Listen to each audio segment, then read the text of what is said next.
Assalamu alaikum, peace be upon you. This is going to be my Shahada story. So about a week before I decided to accept Islam, I came home and my wife had been talking to me, and she knew that I was kind of getting worked up and anxious about Islam. And I had actually at this point I had read the Quran, a translation of the Quran twice, and I had been studying for a number of years, and I was constantly watching lectures, and I thought she would just, you know, it was late on a Friday night, I get into these debates and about Islam and religion and belief systems and all that with the people I worked with, and I came home late and I was kind of worked up, and I just had decided that I wanted to do it. And my wife had known before I did. And I came home and she looked at me, and I thought that we were going to get into this screaming match and she was going to be all angry with me. And she just looked at me and she stared at me and says, "What are you, stupid? Like, what are you doing?" And I was like, uh-oh. You know, I'm tired. I just got home from work. I don't want to, oh no. What now? What did I do? Oh.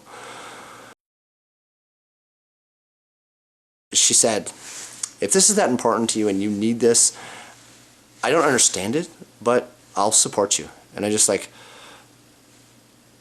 felt like, I don't even remember, I think I even kind of cried. So, you know, a manly cry, a little tear or two.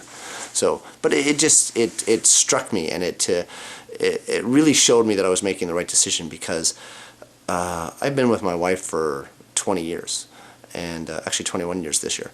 And, well, at least since we started dating. We've only been married for about half of that time. But, you know, we have had our ups and downs, but it was just the fact that she was supporting me in this decision that I wanted to do it, because we talked, and the main reason why I was stalling with the decision was because, as you can see, I'm very extroverted. I like to put my face out there. I like to talk. I like to be around people, and I'm social. My wife, on the other hand, is not so social. That's why she doesn't do a lot of videos. She's nervous and she's very critical. She's done a number of videos just she's not comfortable with, so I don't post them. And because I respect my wife, you know, that's what we're supposed to do. Muslim men are those that are best to their wives. So back to my story. With the Shahada, I knew basically about it and how to accept Islam. And so what ended up happening was I sent an email to the Imam on a Sunday night, and I said to him, you know, I'm really interested in Shahada, and I had been working with two brothers that had been talking to me and helping me out and helping me to learn. And so my first instinct actually was to call in sick on the Monday, because I wanted to go to the masjid and I wanted to talk, because the Imam had responded to me and said, look, there's something really important coming up on Friday, and I'm not going to have a lot of time, so if this is something you need to talk about, you know, could you come in the next day or so, and we'll sit down and we'll talk. And I had been to the masjid a couple times before, and I'll try to talk about that another time, because there's some funny, entertaining things that happened to me at my 1 or 2 visits I had. But so I went in on the Monday, but like I said, I wanted to call in sick to work, because that's what we do, you know. It's just a little white lie, you know. But then I said, no, I want to start this off correctly. So I called to work and I said, look, you know, it just so happened that I had transitioned at the time, and one of the Muslim brothers actually was my boss at the time. And I said to him, look, I got something personal that came up, and I can't come into work. And I felt weird about it, because that's just, you know, it's weird being honest. I mean, it's amazing how many people lie, and when they just say, look, I got something that happens. Life happens, and you need to take a break. But so many people take the approach of, you know, sorry, oh, I'm sick, I can't come into work, right? Whatever. So I wanted to start off on the right foot, so I told him, look, I got something personal to do. And I actually worked it's about 1 kilometer from the masjid to where I worked.